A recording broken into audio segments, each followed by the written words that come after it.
Партия ЛДПР призывает не нарушать закон и не принимать участие в несанкционированных митингах. Об этом поговорим прямо сейчас, а также о других законопроектах партии ЛДПР вместе с депутатом Государственной Думы Иваном Сухаревым. Иван Константинович, здравствуйте. Да, здравствуйте. Спасибо большое, что пришли. Давайте начнем с несанкционированных митингов. Какова позиция здесь ЛДПР поподробнее? В первую очередь хотелось бы всех поздравить с прошедшим Днем студента, пожелать крепкого здоровья и успехов в жизни вам и вашим близким. Ну и, конечно, вообще, в целом я всех призываю не нарушать закон, так как за нарушение закона предусмотрена ответственность. Ну, что касается митингов, в том числе, которые прошли 23 января в Республике Башкирия, многие вышли просто из любопытства. Но на самом деле очень много людей недовольны ситуацией. Многие потеряли в доходах, многие потеряли работу. И, конечно, особый всплеск вызвало увеличение платежей на 40%. Мы говорим про Баш-РТС, кстати, которым достаточно глубоко этим вопросом занимается партия ЛДПР, наши депутаты Курултая здесь, в Республике Башкирия. Но мы, в отличие от неких сил, не пиаримся на подобного рода проблемах. Я считаю, это горе людей, потому что люди вынуждены тратить 2/3 своего дохода на оплату коммунальных услуг. А такое повышение цен, оно просто недопустимо. Людям не на что купить одежду, я не говорю про предметы роскоши, не на что купить продукты питания. То есть огромное количество людей обращается к нам, в партию ЛДПР, еще раз повторюсь, у нас работает горячая линия, за продуктовыми наборами. У людей нет денег на элементарные вещи. Поэтому, конечно, подобного рода вещи недопустимы, но мы на этих вещах не пиаримся, мы пытаемся изучить суть вопроса и со своей стороны предложить пути решения этого вопроса. Да, то есть много проблем с приборами учета, как выяснили наши депутаты. Кстати, вот был не так давно направлен запрос на Назарова Андрея Геннадьевича нашими депутатами по этому поводу, как раз с предложениями.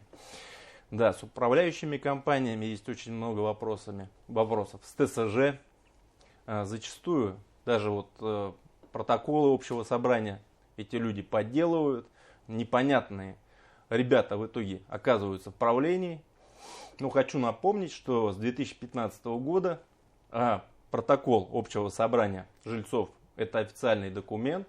И как за официальный документ, за подделку протокола предусмотрена уголовная ответственность.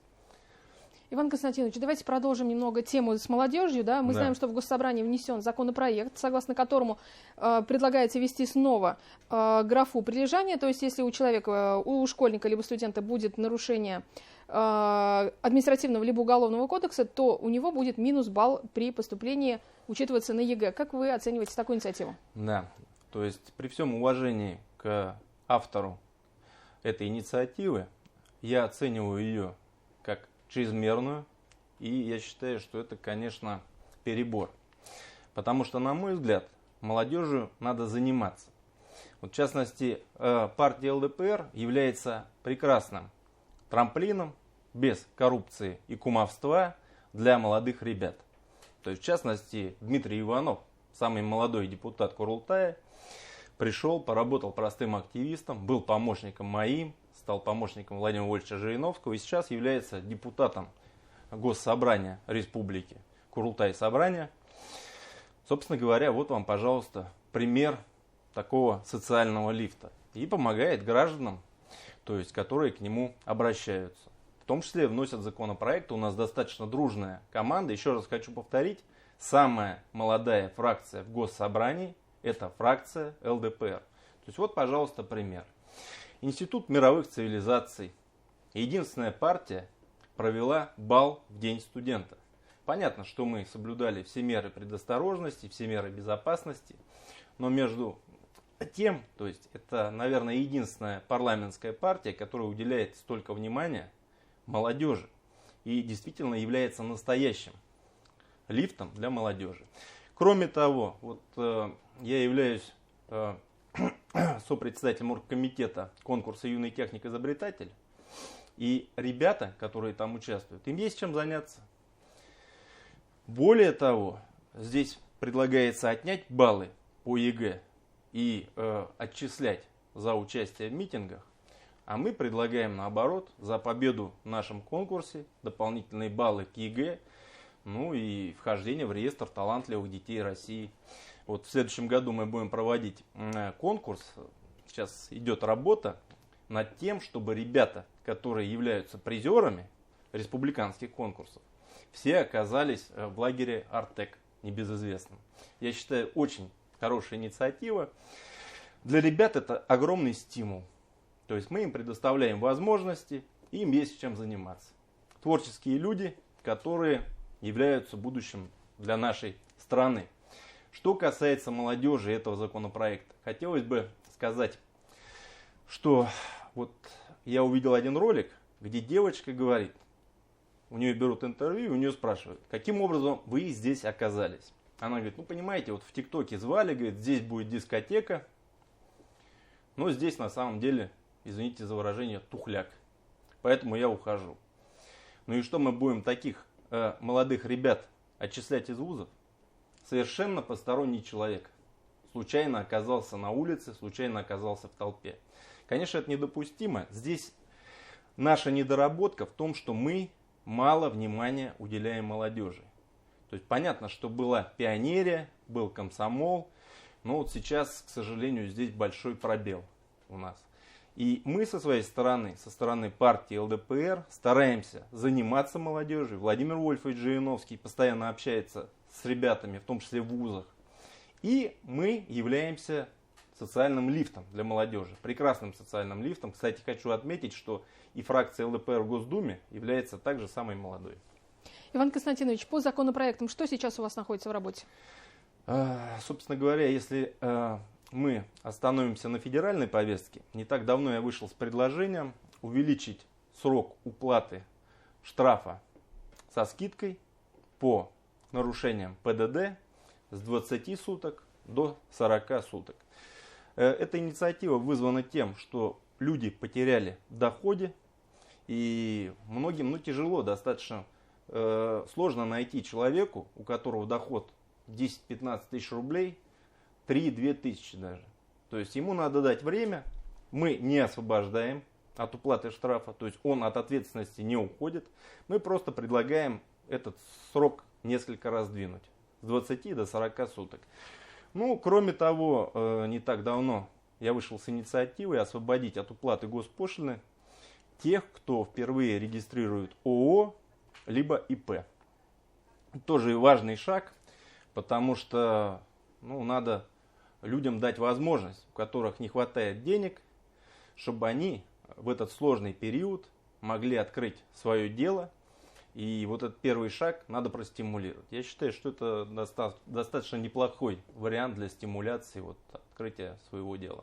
Давайте по башкирской повестке. Мы знаем, что во дворе филфака СПбГУ снесли бюст Заки Валиди по требованию Генеральной прокуратуры Российской Федерации. Да, при этом республика несколько лет назад подарила вот эту скульптуру. Как вы можете прокомментировать эту ситуацию? Как видите ее вы? В первую очередь, я как юрист, конечно, не видел документы, на основании которых ее снесли. Насколько я понимаю, несколько общественных организаций обратились о том, чтобы ее, собственно говоря, передали в Республику Башкирия.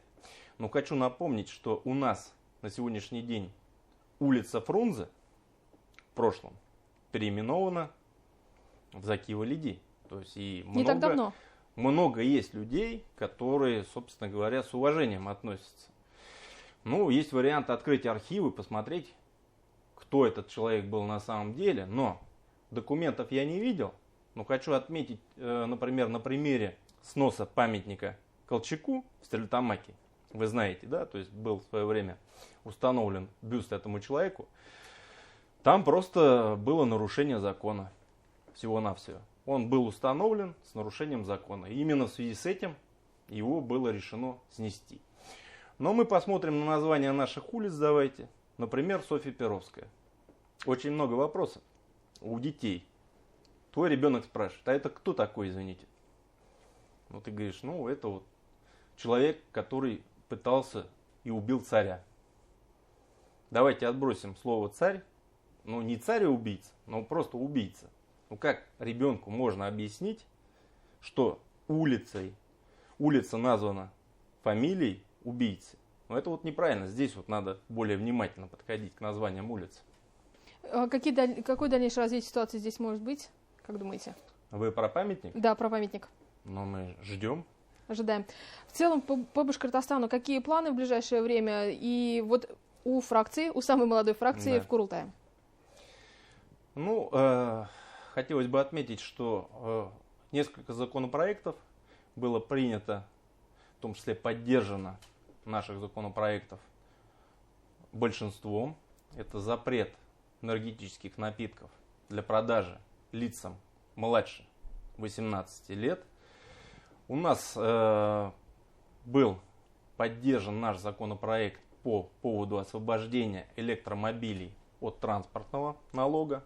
Мы понимаем, что это очень сильно простимулирует спрос на эти автомобили, потому что транспортный налог, ну, это достаточно существенная нагрузка. Ну и кроме того, конечно, электроэнергия, она гораздо дешевле, нежели бензин.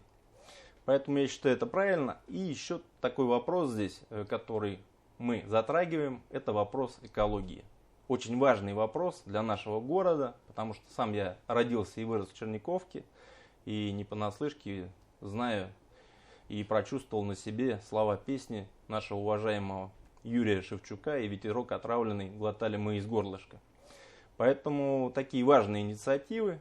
Там есть еще несколько инициатив, также касающиеся, в частности, вот этого электротранспорта. Я говорю про освобождение от уплаты, то есть предоставление бесплатной стоянки для электротранспорта. На самом деле очень много инициатив. Партия достаточно активно работает, развивается, нарабатывает авторитет. Сейчас у нас 7 депутатов в Курултае, 1 депутат в Госдуме. Ну и различного уровня депутатов у нас достаточно. Но самое важное для депутата — это работа с людьми, это встреча с нашим избирателем. Конечно, с учетом всех мер безопасности, которые необходимо сейчас соблюдать. Ну и, конечно, что хотелось бы сказать нашим гражданам по поводу мер безопасности. Я всех призываю все-таки сделать вакцину, потому что болезнь крайне опасная. Мы все видим, что происходит вокруг. То есть люди действительно умирают. И те люди, которые говорят, что вот вакцина тоже опасная, но болезнь она является более опасной. Ну, из двух зол, наверное, выбирают меньше. Даже есть такая поговорка. Поэтому вакцину надо делать. И все те, кто сделал вакцину, собственно говоря, чувствуют себя в безопасности. И никаких каких-то вот таких страшных последствий от этой вакцины нет. Но это позволит вам вернуться к той доковидной жизни. Спасибо большое, Иван Константинович, за интервью. Но я лишь добавлю, что всю подробную информацию об ЛДПР можно найти в социальных сетях и на сайте регионального отделения, ну и также Центральной партии. Спасибо большое. Да, спасибо. Это была программа «Интервью» в эфире главного телеканала Республики. Сегодня нашим гостем был руководитель регионального отделения ЛДПР в Башкортостане, а также депутат Государственной Думы Иван Сухарев.